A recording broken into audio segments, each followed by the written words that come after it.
دوپہر کے 3 بجے ہیں۔ السلام علیکم، یہ ریڈیو پاکستان ہے۔ عامر ہاشمی سے خبریں سنیے۔ پہلے اہم خبروں کا خلاصہ۔ اسلامی تعاون تنظیم کے وزیر خارجہ کونسل کا 48واں اجلاس کل اسلام آباد میں شروع ہو رہا ہے۔ وزیر خارجہ نے کہا ہے کہ اسلامی تعاون تنظیم کے وزیر خارجہ کونسل کے اجلاس کے لیے انتظامات مکمل کر لیے گئے ہیں۔ اسلامی تعاون تنظیم کے سیکرٹری جنرل نے کہا ہے کہ وزیر خارجہ کی کونسل کے اجلاس میں مسلم امہ کو درپیش چیلنجوں سمیت متعدد امور پر تبادلہ خیال کیا جائے گا۔ وزیر اعظم نے سرکاری شعبے کے اسپتالوں کو مریضوں کو علاج معالجے کی معیاری سہولت کی فراہمی یقینی بنانے کی ہدایت کی ہے۔ صدر نے آئین کی دفعہ 63A کی تشریح کے لیے سپریم کورٹ میں ایک ریفرنس دائر کرنے کی منظوری دی ہے۔ بھارت کے غیر قانونی طور پر زیر قبضہ جموں و کشمیر میں سری نگر اور دوسرے علاقوں میں یوم پاکستان کے بارے میں تہنیتی پیغامات والے پوسٹرز چسپاں کیے گئے ہیں۔ اور اب خبریں تفصیل کے ساتھ۔ اسلامی تعاون تنظیم کے وزیر خارجہ کونسل کا 48واں اجلاس کل اسلام آباد میں شروع ہو رہا ہے۔ 2 روزہ وزارت اجلاس کا موضوع ہے اتحاد، انصاف اور ترقی کے لیے شراکت داری۔ اسلامی تعاون تنظیم کے رکن ملکوں اور مبصر ممالک کے وزیر خارجہ اور اعلیٰ سطح کے وفود اجلاس میں شرکت کریں گے اور وہ 23 مارچ کو یوم پاکستان پریڈ میں اعزازی مہمان بھی ہوں گے۔ چین کے وزیر خارجہ وانگ جی مہمان خصوصی کے طور پر شرکت کریں گے۔ عرب لیگ اور خلیج تعاون کونسل سمیت OIC کے غیر رکن ممالک کے حکام، اقوام متحدہ اور علاقائی اور عالمی اداروں کے اعلیٰ نمائندے بھی اجلاس میں شرکت کریں گے۔ وزیر اعظم عمران خان اجلاس کی افتتاحی نشست سے کلیدی خطاب کریں گے۔ وزیر خارجہ شاہ محمود قریشی وزیر خارجہ کونسل کے اجلاس کی صدارت کریں گے۔ وزیر خارجہ شاہ محمود قریشی نے کہا ہے کہ اسلامی تعاون تنظیم کے وزیر خارجہ کونسل کے اجلاس کے لیے تمام انتظامات مکمل کر لیے گئے ہیں۔ آج ایک بیان میں انہوں نے کہا کہ چین کے وزیر خارجہ آج پہنچ رہے ہیں، جو اجلاس میں خصوصی مہمان کی حیثیت سے شرکت کریں گے۔ وزیر خارجہ نے کہا کہ پاکستان کل 1 سال کے لیے اسلامی تعاون تنظیم کے چیئرمین شپ سنبھالے گا۔ انہوں نے کہا کہ اجلاس کے موقع پر 2 طرفہ ملاقاتیں بھی ہوں گی۔ اسلامی تعاون تنظیم کے سیکرٹری جنرل حسین ابراہیم طاہا اور اسلامی ترقیاتی بینک کے صدر ڈاکٹر سلیمان الجسر OIC کے وزراء خارجہ کونسل کے 48ویں اجلاس میں شرکت کے لیے آج صبح اسلام آباد پہنچے۔ اس موقع پر سرکاری ذرائع ابلاغ سے گفتگو کرتے ہوئے OIC کے سیکرٹری جنرل حسین ابراہیم طاہا نے کہا کہ وزیر خارجہ کونسل کے اجلاس میں امت مسلمہ کو درپیش چیلنجوں سمیت متعدد امور پر تبادلہ خیال کیا جائے گا۔ انہوں نے اقوام متحدہ میں اسلام کے خلاف پروپیگنڈے کی روک تھام کے لیے قرارداد کی منظوری کو اس مسئلے سے نپٹنے کی جانب ایک اہم قدم قرار دیا۔ فاروق حبیب نے کہا کہ اقوام متحدہ کے اسلام کے خلاف پروپیگنڈے کی روک تھام کے بارے میں قرارداد کی منظوری OIC کے رکن ممالک کی مشترکہ کامیابی ہے۔ بنگلہ دیش، تیونس، بوسنیا، صومالیہ، نیجر، گیمبیا اور کوٹ ڈی ایوائر کے وزراء خارجہ سمیت آذربائیجان، لیبیا، ملائیشیا اور موزمبیق کے نائب وزیر خارجہ اجلاس میں شرکت کے لیے اسلام آباد پہنچ گئی ہیں۔ OIC میں مالدیپ کے مستقل نمائندے محمد خلیل اور بنگلہ دیش کے مستقل نمائندے محمد جاوید بھی اسلام آباد پہنچ گئے ہیں۔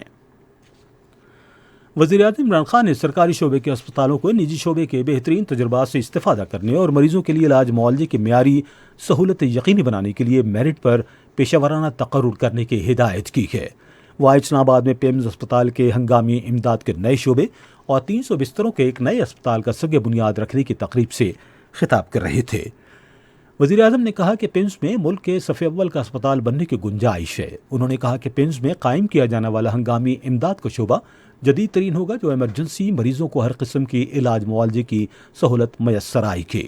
عمران خان نے کہا کہ حکومت نے معیشت اور تعلیم سمیت ہر شعبے میں بہتری لانے کے لیے اقدامات کیے ہیں۔ انہوں نے کہا کہ اقتصادی اشاریہ درست سمت میں ہیں اور عالمی ادارے بھی ملک کی مستحکم شرح نمو کا اعتراف کر رہی ہیں۔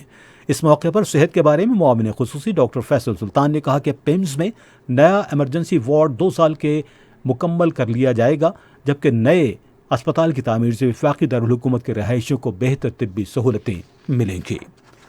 یہ خبریں ریڈیو پاکستان سے نشر کی جا رہی ہیں۔ صدر ڈاکٹر عارف علوی نے آئین کی دفعہ 63A کی تشریح کے لیے سپریم کورٹ میں ایک ریفرنس دائر کرنے کی منظوری دی ہے۔ صدر نے آئین کی دفعہ 186 کے تحت ریفرنس دائر کرنے کی منظوری دی۔ صدر نے وزیر اعظم کی ایڈوائس پر دفعہ 63A کے مقاصد، اہداف، اس کے دائرہ کار اور دوسرے متعلقہ امور کے بارے میں عدالت عظمیٰ سے رائے طلب کی ہے۔ یہ ریفرنس بعض ارکان پارلیمنٹ کے منحرف ہونے کی اطلاعات اور ملک کی موجودہ صورتحال کے بعد دائر کیا جا رہا ہے۔ سیاسی امور کے بارے میں معاون خصوصی شہباز گل نے کہا ہے کہ تحریک انصاف کے اپنے منحرف ارکان کے لیے دروازے کھلے ہیں۔ آج اسلام آباد میں صحافیوں سے گفتگو کرتے ہوئے انہوں نے کہا کہ وزیر اعظم عمران خان موجودہ سیاسی صورتحال سے زیادہ مضبوط بن کر ابھریں گے۔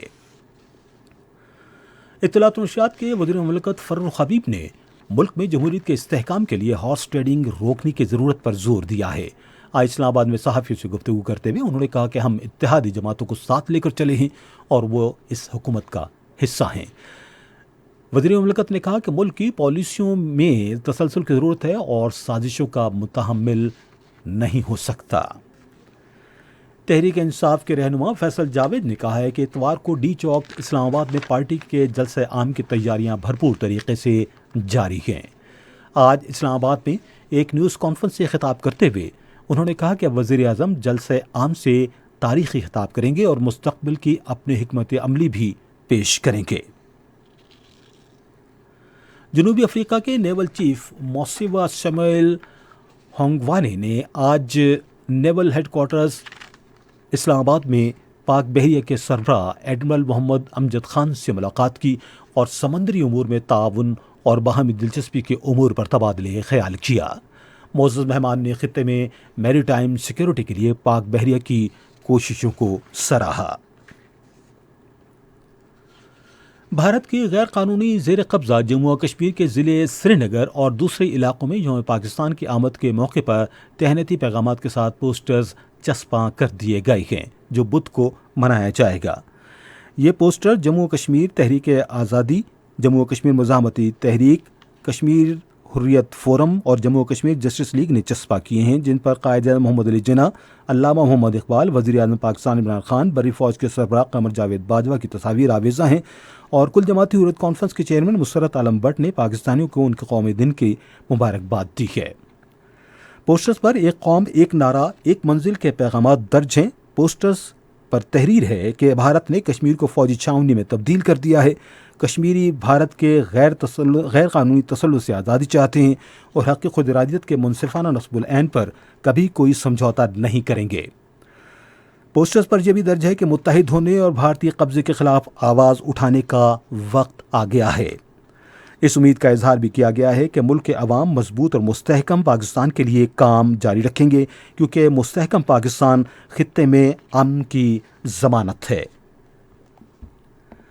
لاہور میں 3 ٹیسٹ میچوں کی سیریز کے آخری میچ کے پہلے دن آسٹریلیا نے پاکستان کے خلاف اپنی پہلی اننگز میں اب سے تھوڑی دیر پہلے تک 145 رنز بنائے تھے اور اس کے 2 کھلاڑی آؤٹ ہوئے تھے۔ آسٹریلیا نے ٹاس جیت کر پہلے بیٹنگ کرنے کا فیصلہ کیا۔